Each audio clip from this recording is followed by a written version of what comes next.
Episode 844 खून की जरूरत। मिनिस्टर के कॉल से सुमेर को एक अच्छा आइडिया मिल गया था कि उसे हॉस्पिटल जाकर उन लड़कियों के बारे में मालूम करना होगा जो प्रेग्नेंट तो थी लेकिन मैरिड नहीं थी। अब उसे अगली सुबह का इंतजार था। अगली सुबह सबके उठने से पहले ही सुमेर अपनी जीप लेकर निकल गया था और वो अकेला था। उसके साथ कोई भी नहीं था।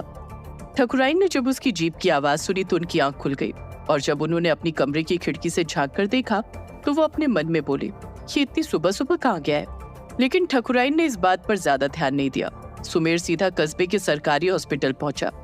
सरकारी हॉस्पिटल इसलिए क्योंकि वहां गरीब से गरीब लोग जाते थे और ऐसे में उसे आसानी से पता चल सकता था कि इस तरह के मामले अभी कितने थे और कहां थे। सुमेर सीधा गायनोकोलॉजी डिपार्टमेंट में चला गया और डॉक्टर के केबिन में जाकर वो जैसे ही कुछ बोलने लगा कि लेडी डॉक्टर गुस्से में खड़ी हुई और बोली, कौन है आप और बिना पूछे आप अंदर कैसे आ गए?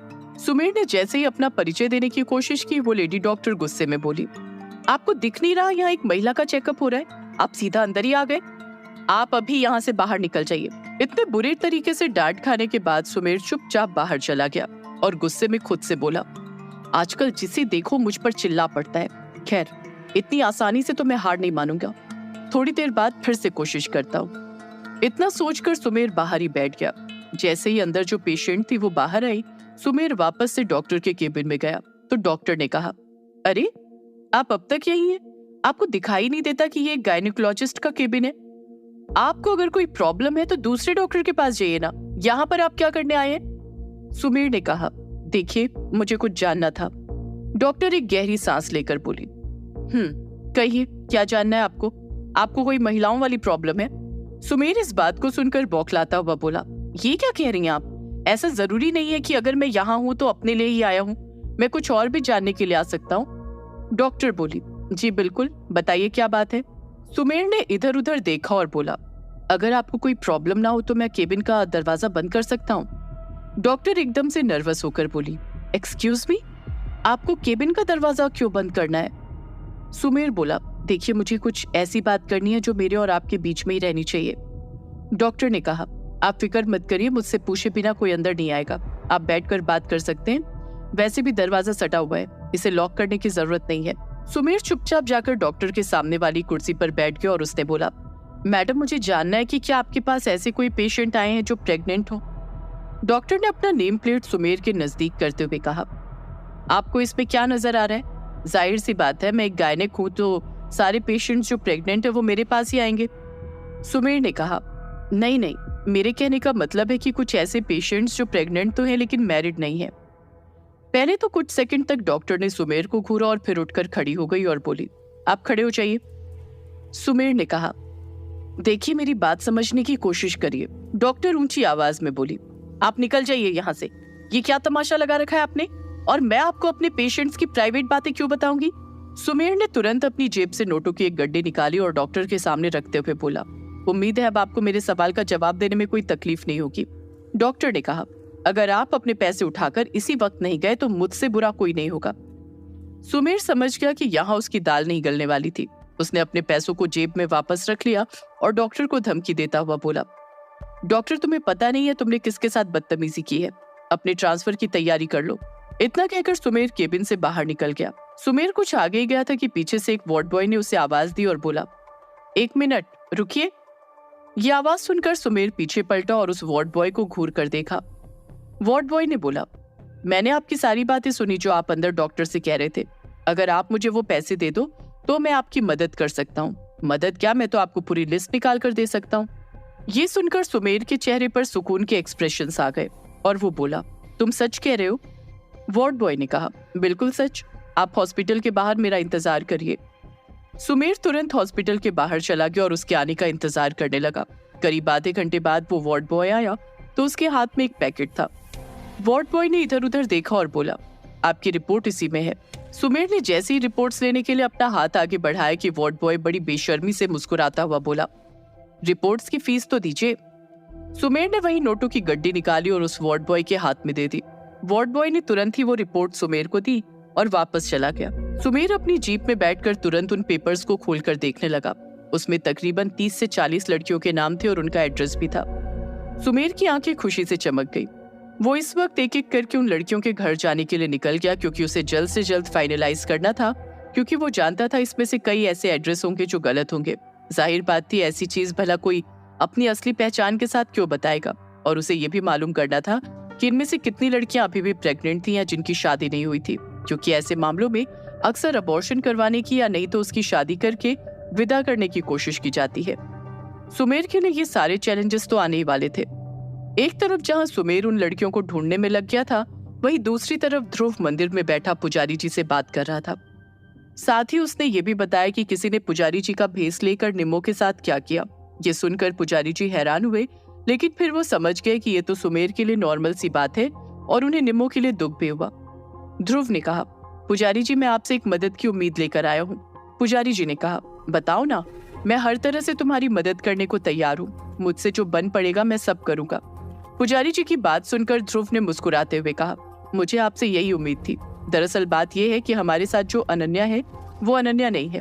ये सुनकर पुजारी जी ने चौंकते हुए कहा, ये क्या कह रहे हो तुम? ध्रुव ने सारी बातें उन्हें समझाई। ये सुनकर पुजारी जी घबरा गए और घबराते हुए बोले, ये तो अनर्थ हो गया।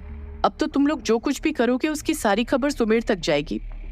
ध्रुव ने कहा, इसीलिए हम लोग बहुत सोच समझकर उसके सामने बात करते हैं। पुजारी जी बोले, मैं समझ सकता हूँ कि तुम मुझसे क्या चाहते हो।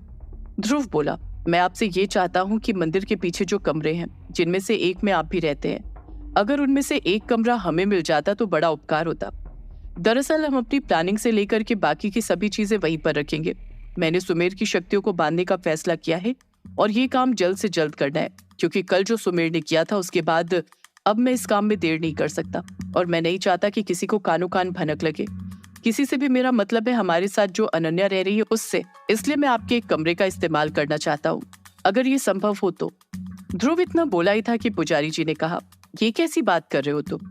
इसमें भला पूछने की क्या बात है? तुम बिल्कुल उस कमरे का इस्तेमाल कर सकते हो। इतना कहकर पुजारी जी बोले, एक क्षण रुकना, मैं अभी आया।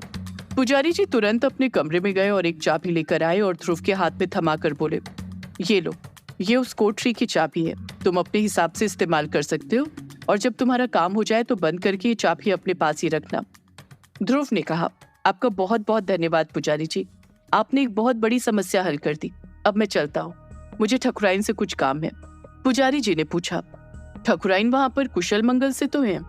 ध्रुव ने कहा, हाँ वो बिल्कुल ठीक है और अब सुमेर चाहकर भी उनके साथ कुछ नहीं कर सकता, क्योंकि हवेली को स्कूल बनाने का फैसला करके ठकुराइन ने गांव वालों की नजर में जो अपने आप को साबित किया है, अब सुमेर से ज्यादा गांव वाले ठकुराइन की वैल्यू करते हैं। देखते चाहिए धीरे धीरे सुमेर की अहमियत को मैं कैसे गिराता हूँ। खैर ये सब तो चलता रहेगा, अब आप मुझे आज्ञा दीजिए। इतना कहकर ध्रुव ने पुजारी जी के सामने हाथ जोड़े और वहां से जाने लगा। रास्ते से ही ध्रुव ने ठकुराइन को कॉल कर दिया था कि वो उनसे मिलने आ रहा था। जैसे ही ध्रुव हवेली पहुंचा, उसने पाया ठकुराइन बेसब्री से उसी का इंतजार कर रही थी। इससे पहले कि ध्रुव कुछ कहता, ठकुराइन बोली, सुमेर सुबह सुबह ही कहीं निकला है, अब तक लौटा भी नहीं है। मैंने हवेली में सबसे पूछ लिया, यहाँ तक कि दरबान से भी पूछा, लेकिन किसी को नहीं पता कि वो कहाँ गया है। ध्रुव ने कहा, उसको छोड़िए, इस वक्त अगर वो यहाँ नहीं है तो ये अच्छी बात है। मैं जो कहने आया हूँ उसे ध्यान से सुनिए।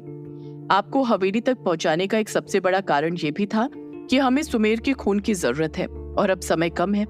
हमें जल्द से जल्द हमारी क्रिया को आगे बढ़ाना है, इसलिए आपको किसी भी तरीके से सुमेर के खून को लाकर मुझे देना होगा। ये सुनकर ठकुराइन बोली, लेकिन मैं ये कैसे कर सकती हूँ? ध्रुव बोला, करना तो पड़ेगा, मुश्किल है लेकिन बहुत जरूरी है। ठकुराइन ने कहा, लेकिन ये बहुत ही ज्यादा कठिन है ध्रुव, तुम समझ नहीं रहे हो। उसे तो मुझ पर रत्ती भर भी भरोसा नहीं है कि वो मुझे अपने इर्द गिर्द भी रहने दे, और उसके इर्द गिर्द रहकर भी उसका खून लेना, ये तो मुझे समझ में ही नहीं आ रहा कि ये कैसे हो पाएगा। ध्रुव बोला, मेरे पास एक उपाय है, आप फिक्र मत करिए। बस आपको करना यह है कि आपको डॉक्टर को ये कहकर बुलाना होगा कि आपका बेटा बीमार है और वो डॉक्टर जबरदस्ती उसका ब्लड टेस्ट करेगा, चाहे सुमेर इसके लिए माने या ना माने। ठकुराइन को समझ में नहीं आया कि आखिर ध्रुव ये क्या कह रहा था। ठकुराइन ने सवालिया नजरों से ध्रुव को देखा। ध्रुव ने इशारे से उन्हें थोड़ी देर शांत रहने के लिए कहा और विवेक को कॉल करने लगा। कुछ रिंग के बाद विवेक ने कॉल रिसीव किया तो ध्रुव बोला, हेलो इंस्पेक्टर साहब, आपकी नजर में कोई डॉक्टर है जो हमें कोई ऐसी मेडिसिन दे सके जिसको लेने के बाद इंसान के शरीर में कमजोरी आ जाए? विवेक ने पूछा, हाँ डॉक्टर तो है, लेकिन इस तरह की दवाई के बारे में पूछना पड़ेगा। क्यों, किस लिए चाहिए? ध्रुव ने कहा, सुमेर के लिए चाहिए। आगे की सारी बातें मैं आपको बताऊंगा, लेकिन पहले आप किसी तरह से दवाई उपलब्ध करवाइए और कम से कम दवाई की पावर इतनी हो कि अगर इंसान को एक बार वो दवाई दी जाए तो उसे बार बार चक्कर आने लगे और वो कमजोरी की वजह से खड़ा भी ना हो पाए। विवेक ने कहा, ठीक है, मैं कुछ करता हूँ और तुम तक पहुंचाता हूँ, लेकिन मुझे बताना, कहीं ऐसा ना हो कि इस दवाई से किसी की जान को खतरा हो जाए। पता चला कि सुमेर को पहले ये सारी चीजें पता चल जाए और वो दवाई खुद ना लेकर किसी और को दे दे, ऐसे तो अलग मुसीबत खड़ी हो जाएगी। ध्रुव ने कहा, आप फिक्र मत करिए, इसकी जिम्मेदारी मैं लेता हूँ, आप बस मुझे वो दवाई उपलब्ध करवा दीजिए। इतना कहकर ध्रुव ने कॉल कट कर दिया और फिर ठकुराइन से बोला, अब बस आपको वो दवाई सुमेर के खाने में या चाय मिलाकर दे देनी है। थोड़ी देर बाद इंस्पेक्टर साहब वो दवाई भिजवा देंगे और जैसे ही 1 से 2 बार सुमेर को चक्कर आए तो हम तुरंत डॉक्टर को बुलाएंगे और उसका ब्लड टेस्ट करवाएंगे और बस हमें उसका ब्लड मिल जाएगा।